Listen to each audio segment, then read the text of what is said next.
Bapak Ibu mungkin maupun adik-adik mahasiswa yang ada di sini, mungkin ada yang berasal dari luar Jambi juga.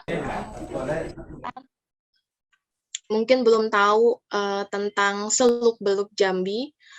Jambi itu terkenal salah satunya adalah ciri khas budayanya, orangnya suka berpantun. Sehingga untuk membuka presentasi ini, izinkan saya membuka dengan pantun. Dari Jambi ke Sungai Batanghari, hendak membawa urusan penting. Selamat datang peserta webinar pada pagi hari ini. Semoga berkenan kita diskusi tentang stunting. Baik, saya akan memulai presentasi saya dengan judul protein sebagai kunci utama pengentasan stunting pada balita.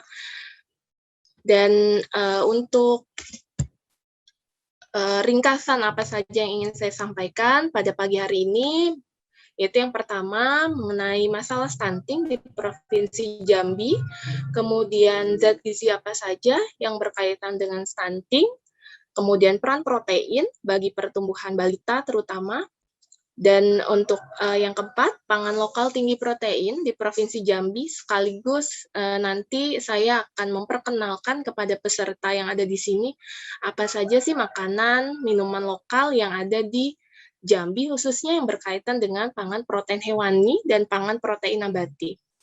Dan yang terakhir adalah summary. Baik, untuk masalah stunting di Provinsi Jambi, sebelum kita masuk ke masalah stuntingnya, banyak sekali sebetulnya, mungkin mudah-mudahan sekarang khususnya untuk anak muda sudah lebih melek ya tentang wilayah Indonesia itu ada dari Sabang sampai Merauke, jadi tidak bingung lagi Jambi itu ada di mana sih. Tapi pada tahun 2007 sampai 2010 lah, ketika saya kuliah, masih ada teman-teman yang khususnya bukan dari Pulau Sumatera ya, yang masih bingung Jambi itu di mana gitu. Nah, Jambi itu ada di Pulau Sumatera, ya. Waktu itu masih lucu juga ada yang bertanya Jambi itu di Kalimantan ya, karena mungkin tidak familiar, jarang mendengar ya. Jambi itu ada di Sumatera dan kita bersebelahan atau bertetangga dengan Provinsi Riau, Sumatera Barat, Sumatera Selatan, dan Bengkulu. Sehingga jangan heran nanti ketika kita melihat pangan lokalnya kok mirip-mirip dengan tetangga-tetangga sebelahnya gitu, karena ada makanan minuman yang hampir sama budayanya. Dan ini beberapa untuk pengenalan Jambi, ada tempat wisatanya, ada kami punya kain batik khas Jambi yang motifnya sangat menarik sekali. Kalau Bapak, Ibu, teman-teman yang belum pernah berkunjung ke Jambi, nanti sama-sama harus mencoba tempat wisatanya, makanan minuman lokalnya, dan tentu harus membeli batik Jambinya ya untuk oleh-oleh. Nah, kemudian kita masuk ke masalah stunting ini sebetulnya untuk refreshment saja. Yang bergabung di sini apalagi dari kalangan akademisi, praktisi, maupun stakeholder sudah tentunya tidak asing lagi dengan istilah ini, tapi juga bergabung di sini mungkin ada adik-adik mahasiswa yang baru mungkin di tingkat-tingkat awal. Jadi untuk pengenalan stunting itu apa? Stunting itu sering juga disebut bahasa Indonesianya anak pendek berdasarkan umur, sehingga kita memang menggunakan indikator panjang atau tinggi badan disesuaikan dengan usianya, dan stunting ini adalah indikator kondisi gagal tumbuh pada anak yang usianya di bawah 5 tahun atau balita. Nah, penyebabnya ini sebetulnya jauh sebelum si anak itu lahir, sehingga disebut kekurangan asupan gizi kronis, dan bisa juga karena infeksi pada periode 1000 hari pertama kehidupan. Kapan itu terjadi? Dari mulai terjadinya konsepsi, atau dari mulai anak itu berusia janin sampai anak itu berusia 23 bulan, atau kita genapkan 2 tahun. Nah, tentunya masalah yang terjadi pada 1000 hari pertama kehidupan ini pun tidak terlepas dari masa lalu si ayah atau ibunya. Tentu yang lebih fokus di sini ibunya. Bagaimana dia ketika remaja gaya hidup atau pola makannya, kemudian status kesehatannya pada saat remaja, bahkan pada awal-awal menikah. Nah, sehingga pada webinar kedua nanti 2 minggu lagi, sasaran kami adalah remaja, sehingga diharapkan penanganan stunting ini sifatnya adalah kita bisa menangani dari jauh sebelum kondisi itu terlambat. Nah, ini sedikit sama saja, sedikit teori untuk merefresh juga. Jadi bahwa tadi kondisi stunting itu bisa terjadi dari masa pregnancy pada ibu. Banyak faktornya, mungkin memang asupan gizi ibunya yang kurang baik, atau ada beberapa infeksi, kemudian juga bisa dari polusi karena lingkungan, atau juga kondisi sanitasi lingkungan sekitar yang juga tidak baik. Nah, itu bisa menyebabkan bayi lahir dengan berat badan yang rendah, kemudian menderita stunting yang dibuktikan dengan indeks Z-score panjang atau tinggi badan menurut usianya, kurang dari -2 standar deviasi. Nah, kondisi ini bisa berlanjut nanti ketika dia berusia anak usia sekolah, performa ketika dia sekolah, prestasinya bisa menurun, berlanjut kembali jika kondisi ini tidak ditangani dengan baik pada masa pubertasnya, pada masa remaja ya.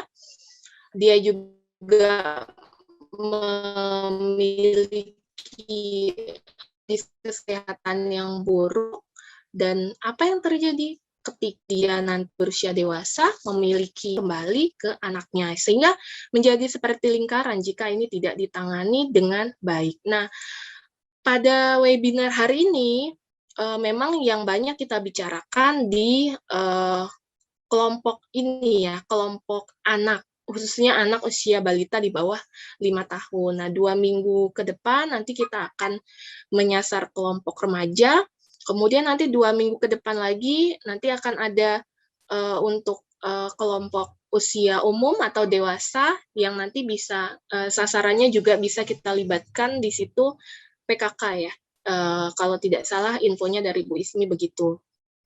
Sehingga menjadi sebuah upaya yang komprehensif. Nah, bagaimana dengan data stunting di Provinsi Jambi? Di Provinsi Jambi memang datanya tidak begitu jauh dengan data nasional, tetapi ini memang tergolong tinggi. Ini data dari 2018. Nah, sehingga pada mulai tahun 2018 ditetapkan beberapa kabupaten kota yang menjadi prioritas sampai pada tahun ini berturut-turut 11 kabupaten kota yang ada di Provinsi Jambi menjadi lokus untuk penanganan stunting. Nah, yang disorot di sini adalah pada tahun 2019, Kabupaten Tanjung Jabung Timur memang memiliki prevalensi stunting yang cukup tinggi ya. Data tahun 2018, ini kemudian menjadi dasar untuk penetapan tahun 2019 menjadi salah satu lokus stunting, yaitu 44%.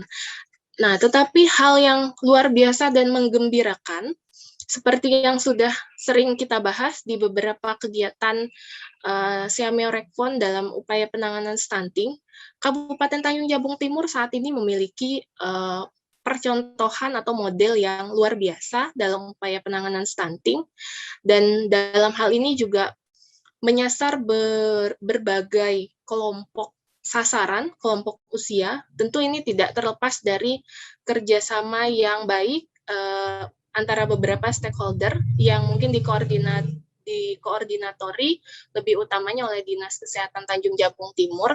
Selamat Pak Hendrianto untuk pencapaian prestasinya. Memang tahun ini kita belum bisa melihat data yang terbaru ya dari survei status gizi balita, tetapi harapan kita mudah-mudahan dan pastinya sepertinya ada penurunan untuk prevalensi stunting khususnya di Tanjung Jabung Timur. Kemudian, nanti juga di akhir saya akan memberikan memperlihatkan sebuah praktik baik apa yang kami lakukan juga di Tanjung Jabung Timur terkait pengolahan pangan lokal di sana. Yang kedua, zat gizi apa saja yang berkaitan dengan stunting? Nah, jika kita lihat kerangka konsep untuk penanganan stunting, bahwa memang betul seperti yang disampaikan oleh Pak Dekan, Pak Dr. Humarianto tadi ya, bahwa penanganan stunting itu sifatnya adalah multisektoral. Tidak hanya orang gizi atau kesehatan saja yang bisa menangani ini, karena memang kalau kita lihat dari kerangka ini sangat banyak sekali sektor yang terlibat sebetulnya. Nah, pada hari ini kita membahas dari asupan gizinya sebagai salah satu penyebab langsung untuk pencegahan atau penanganan stunting yang bisa kita lakukan.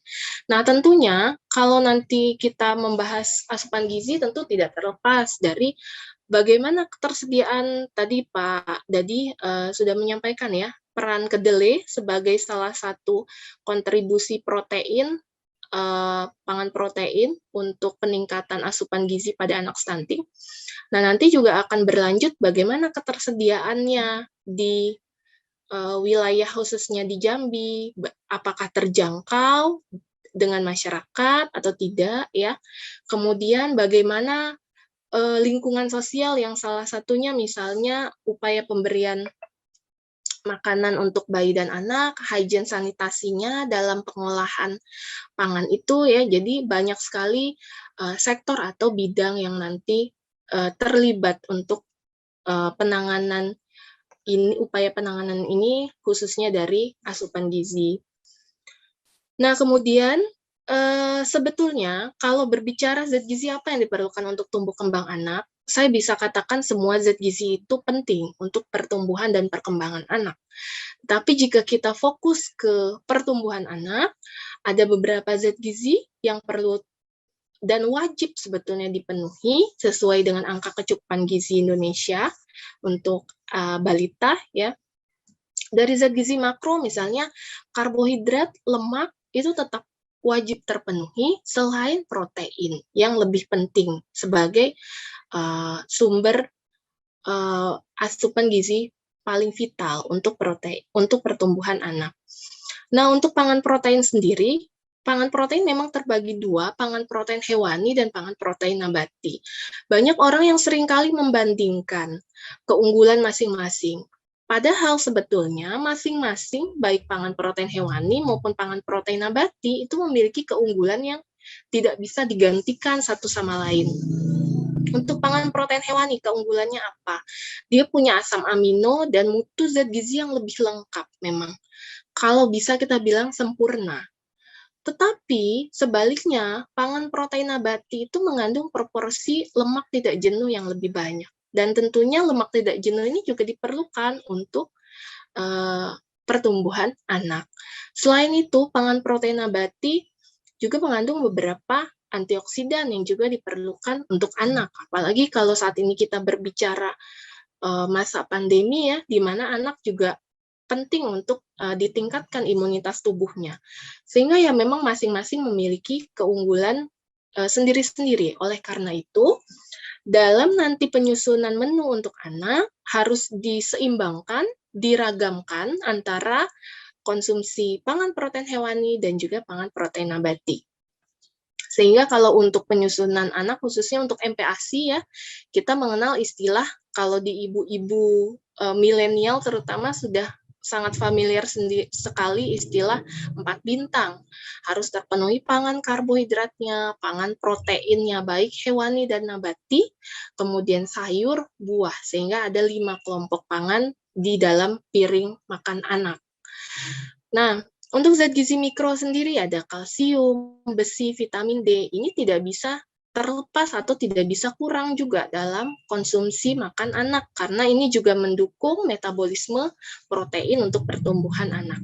Dan yang lebih penting adalah air putih yang tidak boleh terlupakan, karena kecenderungan anak balita itu karena air minumnya digantikan oleh susu misalnya ya, sehingga air putihnya kadang-kadang terlupakan atau kurang dikonsumsi oleh anak.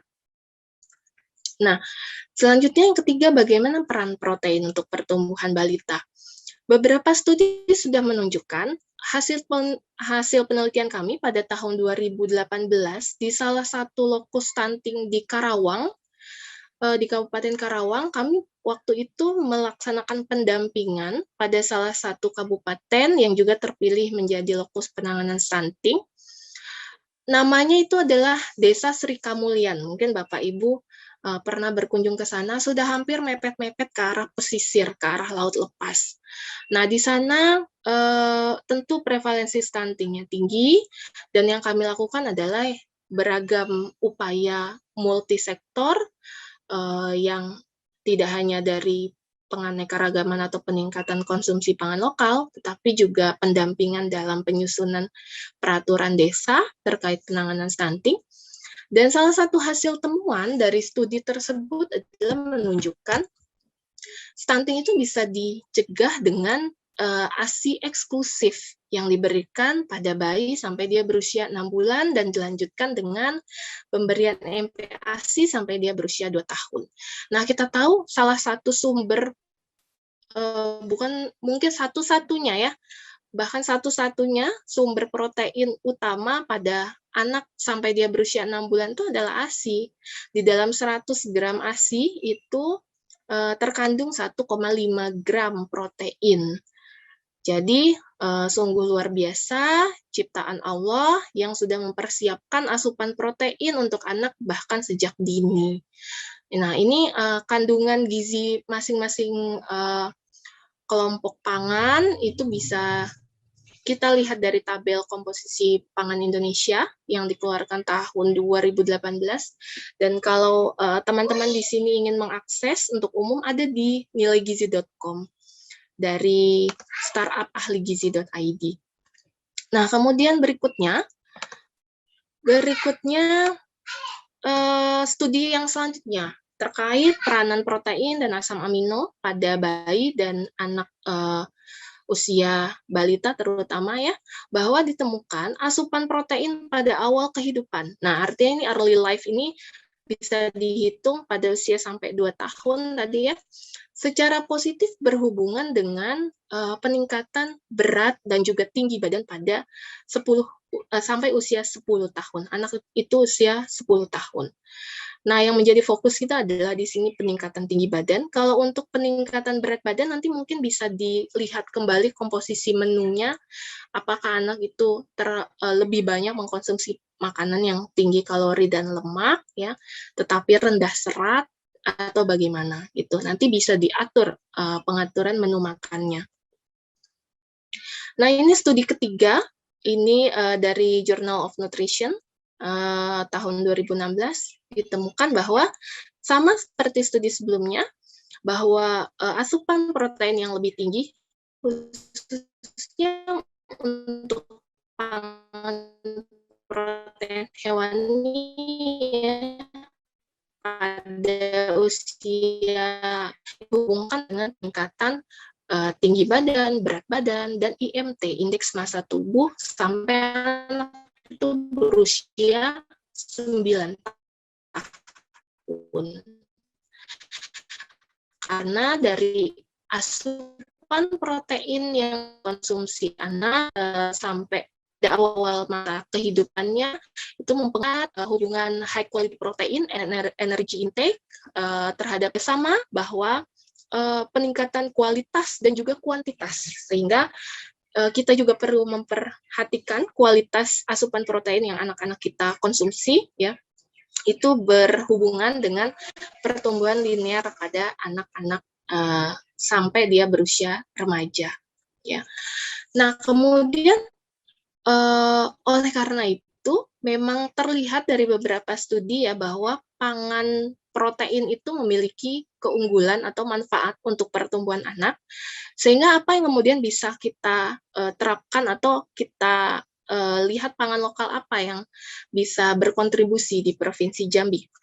Nah, aduh jadi lapar melihat ini pagi-pagi ya. Ditambah lagi di Jambi sekarang sedang cuacanya mendung sekali habis hujan deras. Ya, ingin sarapan kembali rasanya. Bapak Ibu yang belum atau adik mahasiswa dari luar Jambi yang belum pernah datang ke Jambi, mudah-mudahan ada kesempatan datang ke Jambi. Bu Ismi mengajak menjadi guide untuk konsumsi pangan lokalnya ya Bu Ismi ya. Nah ini kalau teman-teman di sini ada yang tahu atau ada yang mungkin belum kenal, ini durian, tetapi bukan dalam artian durian basi ya, memang sengaja difermentasikan, dan untuk lauknya biasanya ikan yang sering digunakan ikan patin. Dua ikan ini memiliki kandungan protein yang cukup tinggi. Kalau misalnya diberikan ke anak, ini bagus sekali bisa menambah asupan protein untuk anak. Kemudian, tetapi kalau untuk dewasa hati-hati ya, karena tingginya kandungan durian yang digunakan di sini malah justru nanti berakibat ke timbulnya penyakit-penyakit kronis yang lain gitu.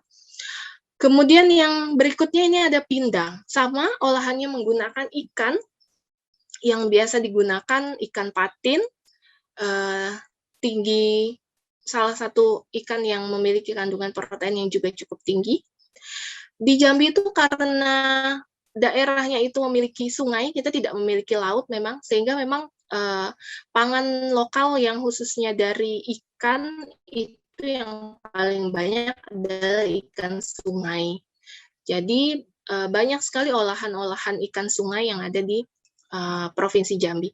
Nah, kalau kita berbicara tentang tempe, olahan tempe apa sih yang biasa diolah di Jambi? Memang mungkin kalau untuk tempe, tahu, memang masih seperti biasa di daerah lain ya, tidak memiliki ciri khas tersendiri menjadi sebuah pangan khas. Tetapi ada salah satu olahan yang juga cukup terkenal juga, yaitu sate tempe rangkayo hitam namanya.